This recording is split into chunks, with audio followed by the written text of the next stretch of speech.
నమస్తే, welcome to Raj news special drive. నేను Srikanth. So Marco Rubio ప్రస్తుతానికి భారత్లో ఆయన పర్యటన నడుస్తోంది. మే 23 నుంచి 26 వరకు జరుగుతున్నటువంటి ఈ భారత పర్యటనలో చాలా కీలకమైనటువంటి అంశాలు వెలుగు చూస్తున్నాయి. భారత్ని ఒక ఫ్రెండ్లీ దేశంగా చెప్తున్నారు. భారత్తో ఎప్పటికీ కూడా ఆ మిత్రత్వం ఉంటుందని చెప్తున్నారు. సో ఇప్పుడున్నటువంటి ఈ పర్యటన, ఈ టూర్ మాత్రం ఖచ్చితంగా ఒక బంధాన్ని బలోపేతం చేస్తోందని చెప్పడంలో ఎట్లాంటి సందేహం కనిపించట్లేదు. రెండు దేశాల మధ్య వ్యూహాత్మక సంబంధాల కొంత పురోగతి కూడా కనిపిస్తోంది. రక్షణ, వాణిజ్య, ఇంధన, టెక్నాలజీ రంగాల్లో పరస్పర సహకారం కోసం ప్రయత్నిస్తున్నాయి భారత్, అమెరికా దేశాలు. సో ఇట్లాంటి నేపథ్యంలో తొందరలోనే అమెరికా బంధం కూడా ఇంకా బలపడబోతోంది. అండ్ మోరోవర్ మిగతా అమెరికాకు సంబంధించినటువంటి ఒక స్పెషల్ టీం కూడా భారత్కు రాబోతోందని కూడా విదేశాంగ శాఖ మంత్రి జయశంకర్ ఇప్పటికే చెప్పడం జరిగింది. అయితే వాస్తవానికి యుఎస్ఏ ఒప్పందంలోని కొన్ని ముఖ్యమైనటువంటి అంశాలపైన కూడా భారత్లో ఈరోజు చర్చలు జరుగుతున్నాయి. అయితే దీంట్లో కూడా కొంత అభ్యంతరం వ్యక్తం చేస్తున్నటువంటి అంశాలు కూడా బయటకు వస్తున్నాయి. ఎందుకంటే 140 కోట్ల మంది భారతీయుల ప్రయోజనాలే భారత్కు ముఖ్యం అని ఇప్పటికే జయశంకర్ స్పష్టం చేయడం జరిగింది. ఎందుకంటే రాజకీయంగా చాలా అంశాలు ఉంటాయి. మోడీ ట్రంప్కు మోకాళ్ళు ఒడ్డారు, మోకాళ్ళ ముందు కూర్చున్నారు, ఇట్లాంటి చాలా అంశాలు ప్రతిపక్షాలు మాట్లాడుతున్నటువంటి టైంలో ఇంకోవైపు అటు గల్ఫ్ సంక్షోభం నడుస్తుంది, రష్యా ఉక్రెయిన్ యుద్ధం నడుస్తుంది. సో వీటిపైన కూడా చర్చలు జరిగాయి. అండ్ ఇట్లాంటి నేపథ్యంలో అటు ప్రతిపక్షాలకు సమాధానం చెప్తూ భారతదేశ ప్రజల ప్రయోజనాలే ముఖ్యం అంటూ జయశంకర్ చెప్తున్నటువంటి టైంలో మార్కో రూబియో కూడా ఇవాళ ఢిల్లీలో కీలకమైనటువంటి కామెంట్స్ చేయడం జరిగింది. ఇరాన్తో జరుగుతున్నటువంటి శాంతి చర్చలపైన మరికొద్ది గంటల్లోనే కీలక వ్యాఖ్యలు రాబోతున్నాయి, కీలకమైనటువంటి అంశాలు బయటికి రాబోతున్నాయన్న వార్త వచ్చింది. అండ్ ఇప్పటికే కాల్పుల విరమణకు సంబంధించినటువంటి అంశంపైన కూడా ఇరాన్ అండ్ అమెరికా మధ్య ఒప్పందం కూడా కుదిరింది. మాట్లాడదాం భారత్తో ఈ పర్యటన ఎట్లాంటి బంధాన్ని పెంచుకోబోతోంది, అండ్ ఆర్థిక పరంగా అండ్ రెండు దేశాల మధ్య వ్యాపార పరంగా ఎట్లాంటి పరిణామాలు ఉండబోతున్నాయి. మాట్లాడదాం. మనతో పాటు అందే సత్యం గారు జాయిన్ అవుతున్నారు. సత్యం గారు నమస్తే. శ్రీకాంత్. సత్యం గారు నమస్తే. సో వాస్తవానికి 91 తర్వాత భారతదేశంలో ఆర్థిక సంస్కరణలు ప్రవేశపెట్టిన తర్వాత 2000 సంవత్సరంలో బిల్ క్లింటన్ వచ్చిన తర్వాత వాస్తవానికి అమెరికా భారత్ మధ్య బంధాలు ఒక రకంగా మారిపోయాయని చెప్పాలి. సో రెండు బలోపేతంగా మారాయని చెప్పాలి. సో ఆ తర్వాత అప్పట్లో కొంత అమెరికా పాకిస్తాన్తో మిత్రత్వం చేసిన ఆ సమయంలో కొంత స్తబ్దుగా ఉన్నా కానీ సో రాను కాలక్రమేణా మారుతూ వస్తుంది. అండ్ ఇప్పుడు కూడా ఒకవైపు మనం రష్యాతో మిత్రత్వం, చాలా క్లోజ్ ఫ్రెండ్షిప్ ఉంది భారత్కు. సో ఇట్లా నేపథ్యంలో రష్యా నుంచి కొనుగోలు చేస్తే సుంకాలు విధిస్తూ ఉన్నారు, రకరకాల ఒత్తిళ్లు భారత్పై తీసుకొచ్చినా కానీ ఇప్పుడు ఈ పర్యటన ఎట్లా చూడొచ్చు అన్న ప్రశ్నకు ఎట్లా మనం సమాధానం వెతుక్కోవచ్చు? మనకు అమెరికాకి ఇంకా బయోలేటరల్ ట్రేడ్ అగ్రిమెంట్ ఫైనల్ కాలేదు. రానున్న కాలంలో రూబియో ఒక మాట కూడా అన్నాడు, రానున్న కాలంలో వైట్ హౌస్ నుంచి ఒక ముఖ్యమైనటువంటి ప్రకటన వస్తుంది, మా దేశం సందర్శించండి అని మోడీని ఇన్వైట్ చేస్తూ రానున్న కాలంలో ముఖ్యమైనటువంటి అనౌన్స్మెంట్ ఉంటుంది అన్నాడు. గత 2 ఏళ్లుగా ఈ బయోలేటరల్ ట్రేడ్ అగ్రిమెంట్లో అనేక విషయాలు చర్చకు వస్తున్నాయి. ఇక్కడ ప్రతిపక్షాలు ప్రజల ఒత్తిడి వల్ల కొన్నిటిని మోడీ ప్రభుత్వం ఆబ్జెక్షన్ చెప్తుంది, అమెరికా ప్రెజరైజ్ చేస్తూ ఉంది, ఇది కొనసాగుతూ ఉంది టజిల్. కాబట్టి ఈ పరిస్థితుల్లో ఖచ్చితంగా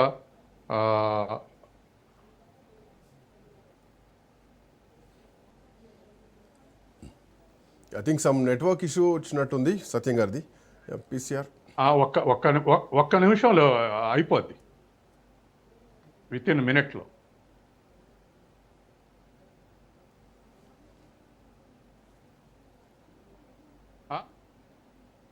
రిజాల్వ్ అవుద్ది.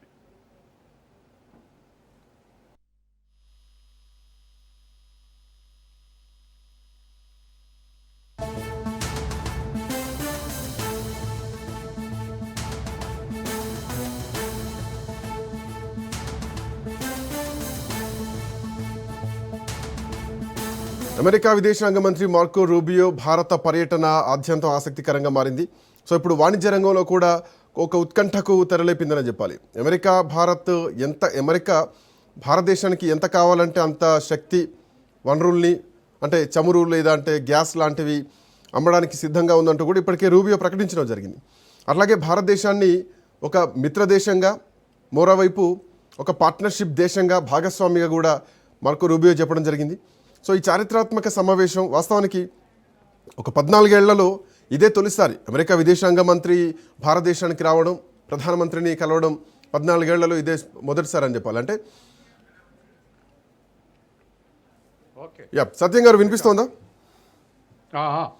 సో అమెరికా మనకు ఒక అంటే ఇచ్చేస్తుంది, మీకు ఎంత కావాలంటే కొనుక్కోవచ్చు, ఇంధనం కొనుక్కోవచ్చు, లేదంటే మాకు కావాల్సినటువంటి ఫ్యూయల్ ఏదైనా కానీ, గ్యాస్ కానీ, చమురు కానీ అన్ని మేము విక్రయించడానికి సిద్ధంగా ఉన్నాం అన్నటువంటి ఆఫర్ ఇవ్వడం జరిగింది. సో ఎట్లా చూడవచ్చు, దీని వెనకాల కారణాలు ఏమి వెతకొచ్చు? అయితే కొంచెం డిస్టర్బెన్స్ వచ్చింది. ఇప్పుడు అమెరికాకు మనకు బీటీఏ ముందు కొన్ని డెడ్ లాక్స్ వచ్చినాయి. అవును, వీటి నుంచి బయటపడటానికి బహుశా రూబియో పర్యటన భారతదేశం ఉంది.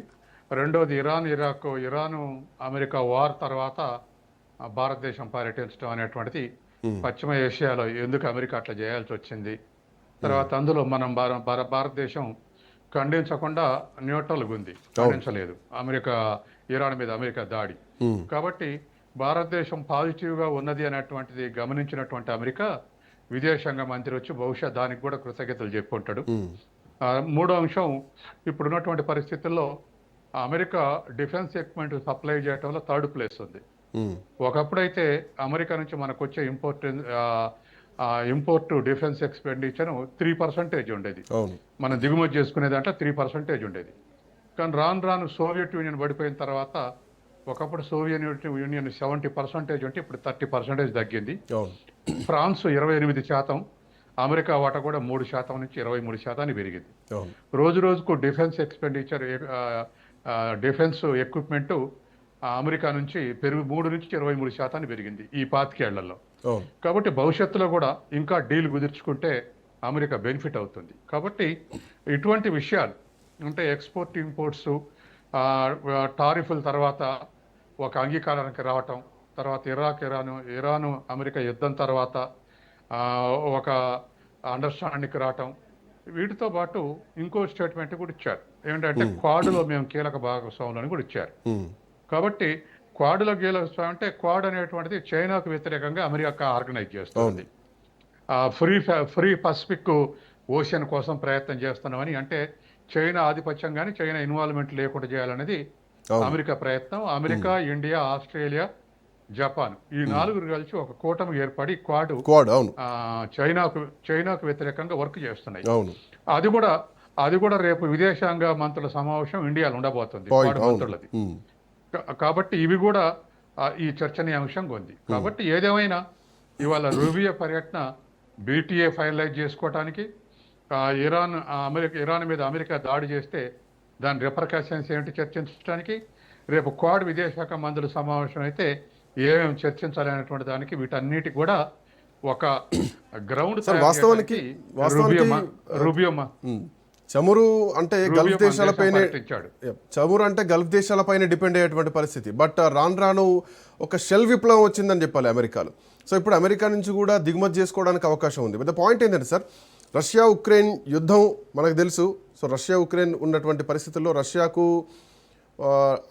ధనపరంగా భారత్ సహాయం చేస్తోంది, భారత్ కొంటోంది రష్యా దగ్గర నుంచి, చమురు కొంటోంది. అది మన మీద చాలాసార్లు అమెరికా కూడా చెప్పడం జరిగింది, రష్యా నుంచి కొనుగోలు ఆపేయాలి, ఐ థింక్ ఇండియా వింటుందని అనుకుంటున్నాను అని చెప్పేసి అమెరికా అధ్యక్షుడు ట్రంపే అనడం జరిగింది. సో ఇప్పుడు అమెరికానే ముందుకొచ్చి ఎంత కావాలంటే అంత కొనుక్కోవచ్చు అన్నటువంటి నేపథ్యంలో రష్యాను కొంత ఆయుధపరంగాతో పాటు ఆర్థిక పరంగా బలహీనం చేయడానికి కూడా ఇది భారత్కు ఇచ్చినటువంటి అవకాశంగా చూడొచ్చా?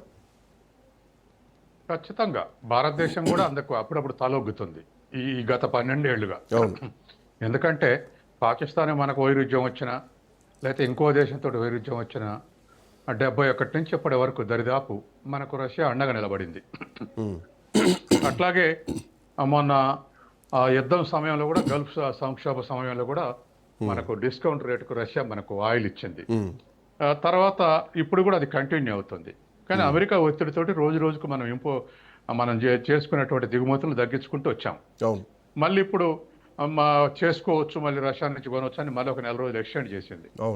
ఏదేమైనా అమెరికా మనల్ని ఒత్తిడి చేసి అటో ఇటో ప్రెజరైజ్ చేసి కొంత ఈల్డ్ చేయగలుగుతుంది.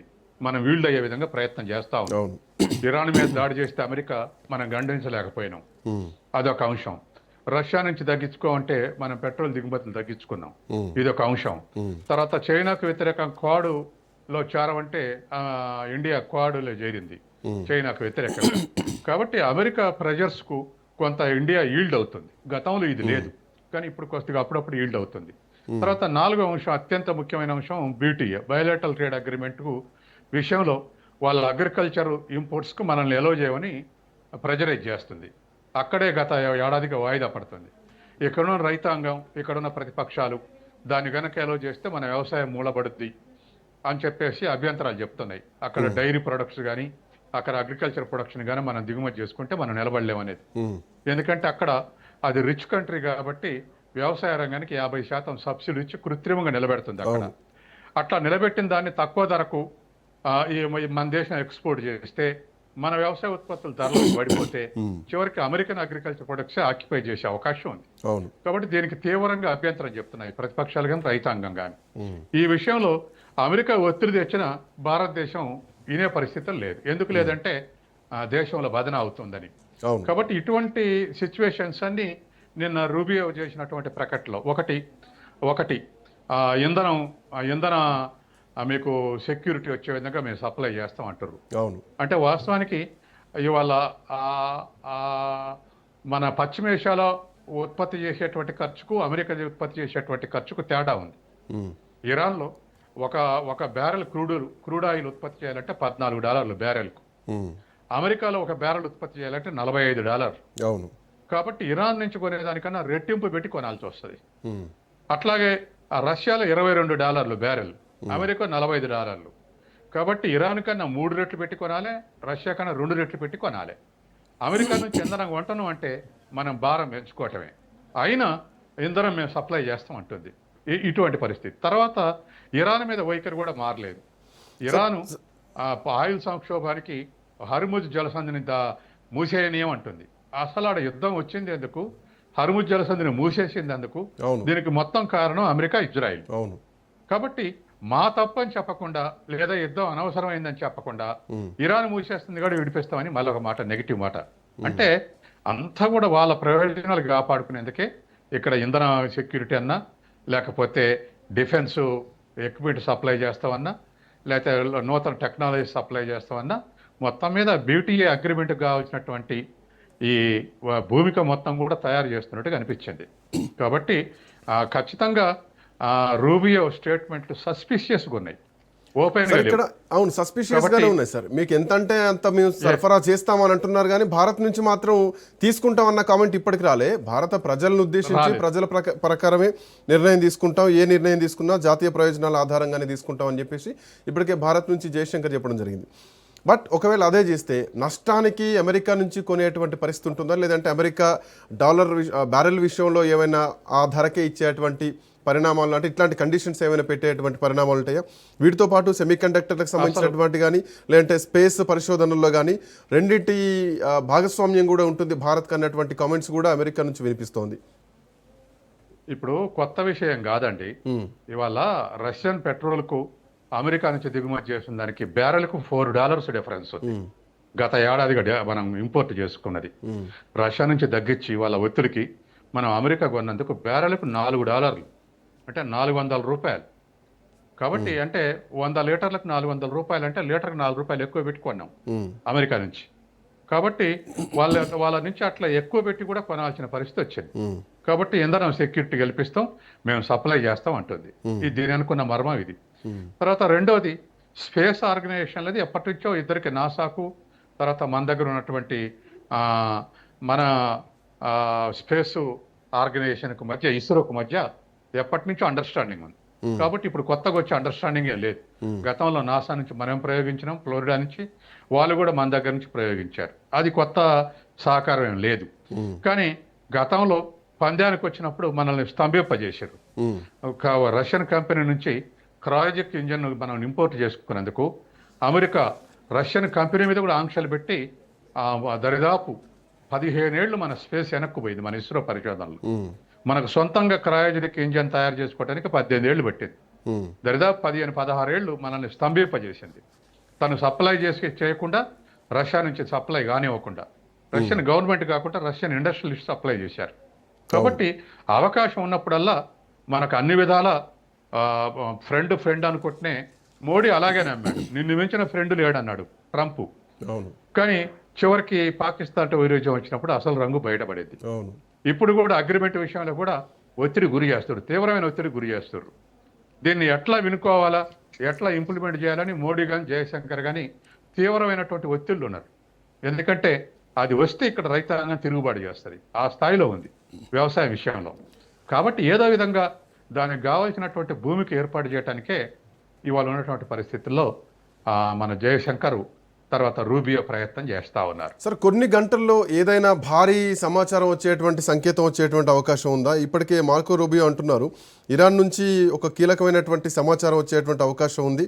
సో తొందరలోనే, మేబీ కొన్ని గంటల్లోనే, అంటే ఈ రోజుకో రేపటికో హర్మోజ్ జలసంధికి సంబంధించి, లేదంటే కాల్పుల విరమణ ఒప్పందానికి సంబంధించి, లేదంటే సముద్రంలో పెట్టినటువంటి ల్యాండ్ మైన్స్ ఏవైతే ఉన్నాయో ఆ ల్యాండ్ మైన్స్ రిమూవల్కి సంబంధించినటువంటి కూడా అప్డేట్ వచ్చేటువంటి ఛాన్సెస్ ఉన్నాయన్న వార్త కూడా కనిపిస్తోంది. అవకాశం ఉంది. ఇప్పుడు ఇరాన్ అమెరికా అగ్రిమెంటు ఏది ఇప్పుడు యుద్ధం ముగిసిందని ప్రకటించడానికి 50-50 ఛాన్స్లోనే అని వచ్చింది ప్రకటన. కాబట్టి 50-50 అంటే ఫెయిల్ కావచ్చు లేదా సక్సెస్ కావచ్చు, 50% ఛాన్స్ ఉందని వచ్చింది. కాబట్టి అదేమైనా ప్రోగ్రెసివ్ ఉంటే ఆ స్టేట్మెంట్ వస్తే ప్రపంచం మొత్తానికి మంచిది. సార్, అంతర్గతంగా అమెరికా విదేశాంగ అధ్యక్షుడు భారతదేశానికి వచ్చి మాట్లాడడం, మోడీని కలవడం, అంతర్గతంగా ఇరాన్ యుద్ధం నేపథ్యం కూడా మనం ఆలోచించవచ్చు. ఎందుకంటే భారతదేశం నమ్మకమైనటువంటి దేశం. ఈవెన్ ఆసియాలో కూడా చైనా దూకుడు ఆగాలన్నా, చైనాకు అడ్డుకట్ట వేయాలన్నా భారతదేశం ఆసియాలో చాలా కీలకమైనటువంటి ఆర్థిక పరంగా లేదంటే సైనిక పరంగా శక్తివంతమైనటువంటి దేశం. కాబట్టి సో క్వాడ్లో కూడా భారతే చాలా కీలకమైనటువంటి దేశం. సో ఇట్లా ఇరాన్ యుద్ధం కూడా దీని బిహైండ్ ఆఫ్ ఉండొచ్చా ఈ పర్యటన వెనక? ఖచ్చితంగా. ఎందుకంటే అమెరికా ఇరాన్ మీద దాడి చేస్తే మన దేశం ఖండించలే, కాబట్టి దాంట్లో కృతజ్ఞత చెప్పే అవకాశం ఉంది.